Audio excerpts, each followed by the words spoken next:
journaliste qui parle, elle parle à qui? Elle parle au professeur. Dans quel but? Qu'est-ce que veut ce journaliste? D'accord, on l'a dit dans le texte. Qu'est-ce qu'il veut savoir? Alors, on va relever les réponses dans les questions qu'il lui a posées. Il lui a posé. Complète le tableau suivant à partir des textes. Le nom du professeur, on l'a dit, l'âge du professeur, sa nationalité, est-ce qu'elle est marocaine, est-ce qu'elle est française, est-ce qu'elle est anglaise, est-ce qu'elle est sénégalaise, ainsi de suite. Son métier, qu'est-ce qu'elle fait dans sa vie, quel est son métier, quel est son travail, là il est dans le texte, ses qualités, comment elle est, c'est un homme qui comment, c'est un homme qui est, on l'a dit, c'est un homme sérieux, il y a d'autres à chercher, ses passions, qu'est-ce qu'elle aime dans la vie, elle aime faire quoi, où est-ce qu'elle partage ses expériences, qu'est-ce qu'elle fait lorsqu'elle veut partager ses expériences et où est-ce qu'elle trouve de nouvelles cultures. Qu'est-ce qu'elle... Alors là, il faut... Bien, j'ai dit la moitié de la réponse. Quel conseil, M. Rachid, donne-t-il à ses élèves? Alors là, la conseil, c'est la fin du texte. Ça veut dire qu'est-ce qu'elle leur conseille. Quels sentiments éprouves-tu envers ce professeur? Comment trouves-tu ce professeur? Est-ce que tu l'aimes? Est-ce que tu l'aimes pas? Etc. Et justifie ta réponse. Pourquoi? Simplement, si tu l'as dit, je l'aime, c'est un bon professeur. Pourquoi? Parce qu'il est sérieux, parce qu'il est honnête. Je ne l'aime pas. Pourquoi? Parce qu'il est comme ça, et ainsi de suite. Alors, langue en communication relève dans le texte une phrase interrogative. La phrase interrogative, c'est la phrase qui se termine par un point d'interrogation. Je cherche une phrase qui se termine par ce point. Relève une phrase déclarative. C'est une phrase qui commence par le sujet, une phrase qui commence par le sujet, et se termine par le point. Il y a beaucoup de phrases déclaratives, il y a beaucoup de phrases, il y a aussi les phrases interrogatives, ce sont les phrases des journalistes. Pouvez-vous nous parler de l'une de vos passions? Alors, ça c'était la phrase à demander. Refais la phrase en remplaçant vous par tu. Pouvez-vous nous parler de l'une de vos passions? Alors, tu vas changer vous, tu vas le remplacer par tu. Mais attention, si j'ai par exemple ici, je remplace vous par je, bien par oui. Pouvez-vous nous parler de l'une de vos passions? Point d'interrogation déjà. Voilà une réponse. Alors ici nous avons, ici on va remplacer vous par tu, mais je dois conjuguer le verbe. Le verbe, je dois conjuguer le verbe à la deuxième personne du singulier. Peux-tu nous parler de l'une de, et ça aussi on va le changer, passion. D'accord? Alors, il faut que je conjugue le verbe. Ça c'est le verbe quoi? Je cherche l'infinitif, c'est le verbe pouvoir. Alors je cherche la conjugaison. Tu, alors, et je le cherche. Comment? Ici c'est l'adjectif possessif pluriel pour plusieurs personnes. Maintenant je vais par là et plusieurs choses pour une seule personne. L'adjectif possessif, matassa, monton, son, métissé, ainsi de suite.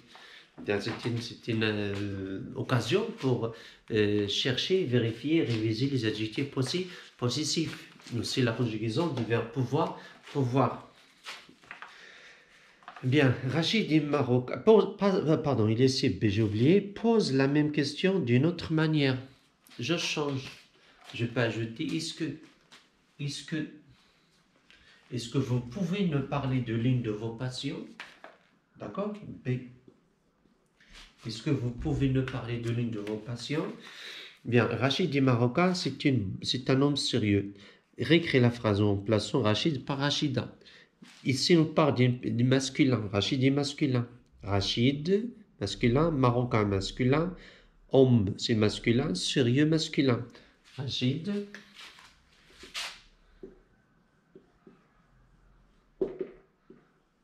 Et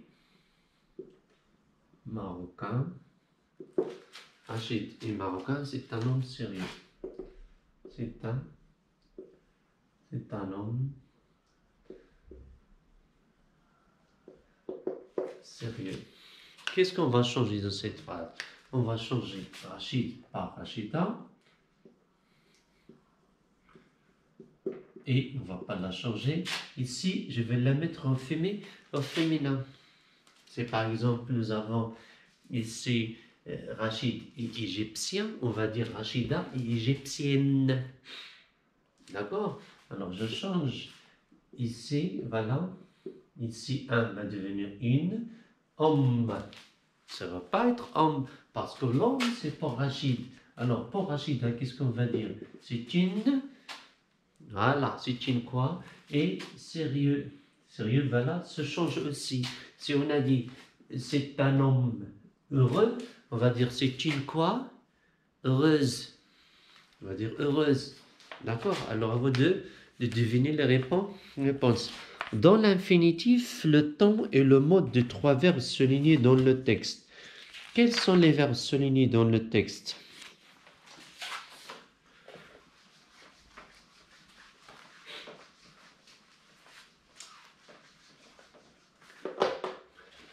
Les verbes soulignés dans le texte. Alors, le premier verbe permet, connaissait, a appris. Permet,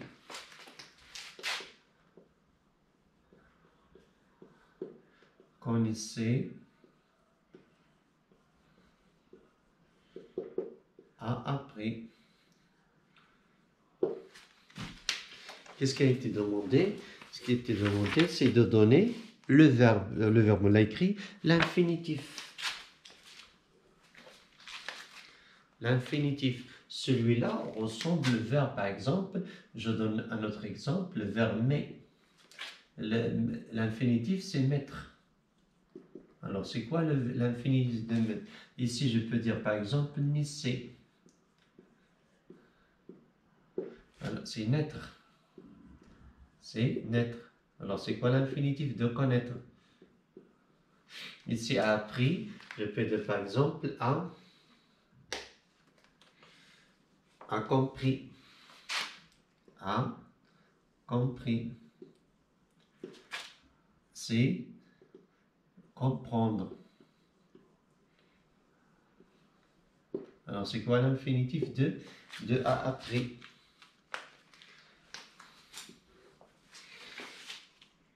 Le mode.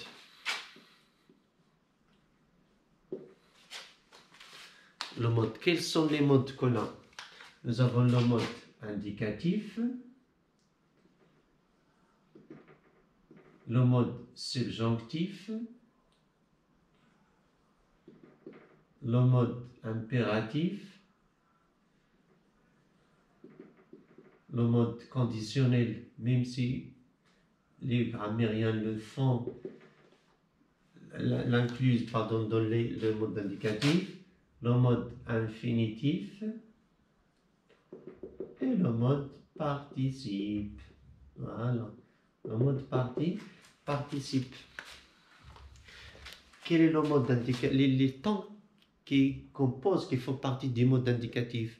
Le présent de l'indicatif, le passé composé de l'indicatif, l'imparfait de l'indicatif, le plus parfait de l'indicatif, le futur simple de l'indicatif, le futur antérieur de l'indicatif, le passé simple de l'indicatif, le passé antérieur de l'indicatif, ainsi de suite. D'accord? Le subjonctif, nous avons le présent du subjonctif, le passé du subjonctif, l'imparfait du subjonctif, plus que parfait du subjonctif, l'impératif présent et le passé de l'impératif conditionnel, le présent et le passé du conditionnel, l'infinitif, le présent, le passé de l'infinitif, participe, le présent, le passé de le participe. Je vais faire une vidéo sur juste le mode. Alors, à vous de trouver le mode. Je vous dis ça, c'est mettre ici, mais c'est le mode présent. Ah, pardon, c'est le mode indicatif. Le présent, c'est le temps. Et ça aussi, c'est le mode indicatif. Ben, qu'est-ce qu'il nous reste maintenant? Le temps. Le temps, c'est facile. Le temps, c'est facile. C'est facile à déduire le temps. Le temps, je le comprends à partir de la terminaison. Ici, nous avons l'auxiliaire. avoir au présent plus le participe passé. Ici, nous avons ça, on va chercher le temps. Je m'appelle Rachid, j'ai 44 ans et je suis marié. Transforme cette phrase de discours indirect en commençant par Rachid répond. Ici, nous avons une phrase déclarative. La phrase déclarative, par exemple, ici, la phrase discours indirect, je dis par exemple, je suis content dit Farid. Qu'est-ce qu'il dit Farid? Farid dit qu'il est content. Alors, pourquoi il ça? Parce que c'est une phrase déclarative.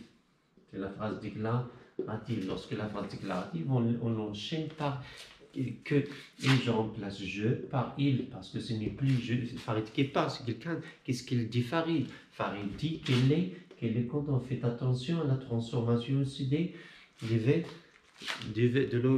être.